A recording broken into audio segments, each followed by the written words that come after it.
Welcome back to the channel, guys, and today we're going to talk about Eldoret City Marathon that took place on the weekend of April 27th, 2025.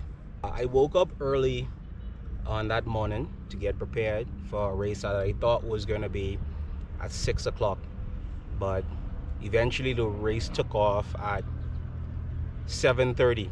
I got warmed up around 5:40, thinking the race is gonna start at 6 o'clock like I originally said. Only got to get disappointed when I got to the starting point and the race wasn't even partially starting. So my body shut down and went back into rest mode. But nevertheless, the race took off at 7:30, which was pretty okay. But we got to talk about the weather. It was pretty cold during the wee hours of the morning, and when the race took off, the sun came out blazing. So it went from about 60 degrees, which we use in the western part of the world, we use degrees. Around the eastern part of the world, they use Celsius. But it's around 60 degrees in the morning. It was pretty cool. And by time as the race took off, around 7:30, the sun was out blazing. And that was one of the downfalls of most of the athletes, because when we were running, and I don't have footage of the actual run because they had a lot of yellow tape on the course. So my bike guy came out to do the recording, but unfortunately they told him that you can't be on the race course. That was one shot. The next thing was you can't give the athletes anything other than water. So anybody coming to run Eldoret City Marathon, just know that they're only going to be water. You're not going to get no type of gel. You're not going to get no type of sponge. You're not going to get no type of energy drink that's going to replenish your electrolytes or help your muscles to recover. And you're not going to get no type of fruits to help you to recover. The race was just bottled water. And that brings me to another that Eldoret City Marathon has. They don't have sufficient water stops. So from mile 3 or kilometer 5, they had one water stop. And then the next water stop or water depot or whatever you want to call it was at 20 kilometers. Deplorable. I might as well say it was deplorable as an athlete to know that you're going into a marathon.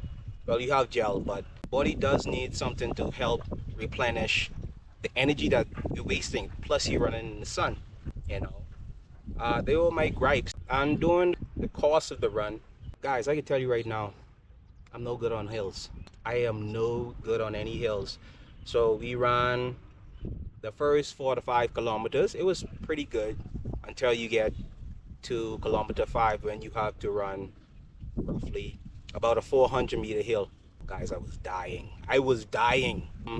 I tried to push up the hill and I got up the hill fairly okay, but the damage was already done, and that was a weak point of my race, because not only that we had that 400-meter hill, we had almost a mile hill after kilometer 6.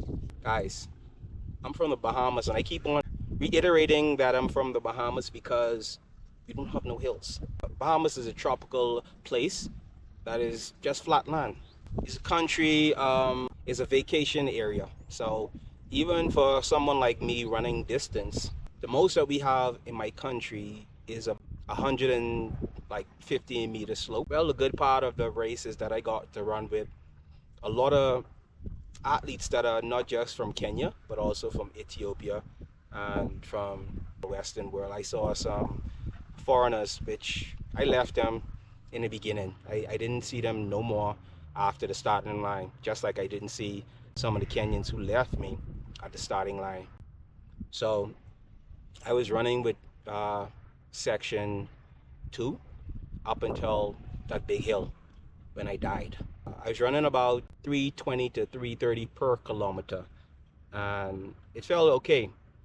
And I thought I was going to hold it until the end, but when you have little challenges, you tend to back off from whatever that ailing you or paining you.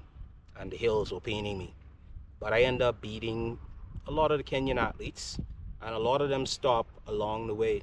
Every so often you will see one or two Kenyan athletes, or maybe they are the Ethiopian athletes. I don't know. But even from kilometer 2, I saw several athletes drop out. Then kilometer 4, I saw several athletes drop out. Up to kilometer 10, I saw a bunch of athletes drop out the race. So for me, I felt pretty good, you know, being a Caribbean athlete living in Kenya, running, training, and competing with Kenyan athletes. It was a good experience for me, and I would not change it for nothing. We had some good themes before the race. We get to see the Maasai's do their dance. We also got to interact with the Minister of Sports. I took a picture with my bike guy and the Minister of Sports. I didn't take a picture. I wasn't starstruck. I guess that's just Bahamian typical culture. We never get starstruck by anything, whether it's the Minister of Tourism, the Prime Minister, a celebrity, whoever it is. We don't get starstruck. We just try to act natural and go with the flow. But all in all, the race was pretty good. I didn't have no gripes, but I just wish they would do things a little different. For one, make sure if you're giving out water, don't just give out the bottles, because you got some areas that you would pass, like kilometer 10. I passed a water stop and just saw a bunch of bottled waters on the ground. If you want to help the athletes, put them in cups. So you could distribute, instead of a whole bottle of water you give to each athlete, you could give like a cup to the athlete, because we're not going to drink all that water.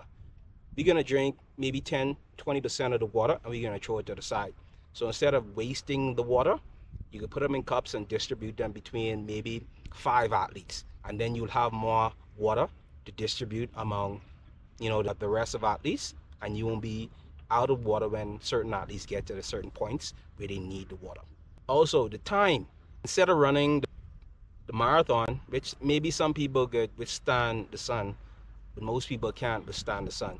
So instead of running the marathon during the hot period, you could opt to run the marathon early in the morning, around 6 o'clock, because by 8 o'clock, the marathon is going to be over, and that's when the sun is coming up.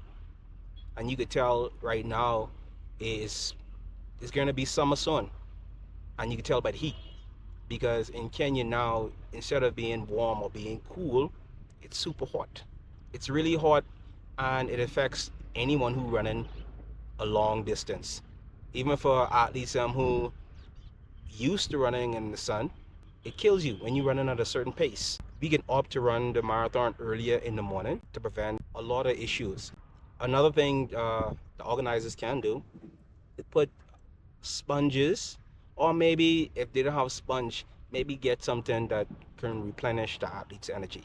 Maybe Gatorade will be a good choice, but any other energy drink that's going to help the athletes complete the race, yeah, put it in the race.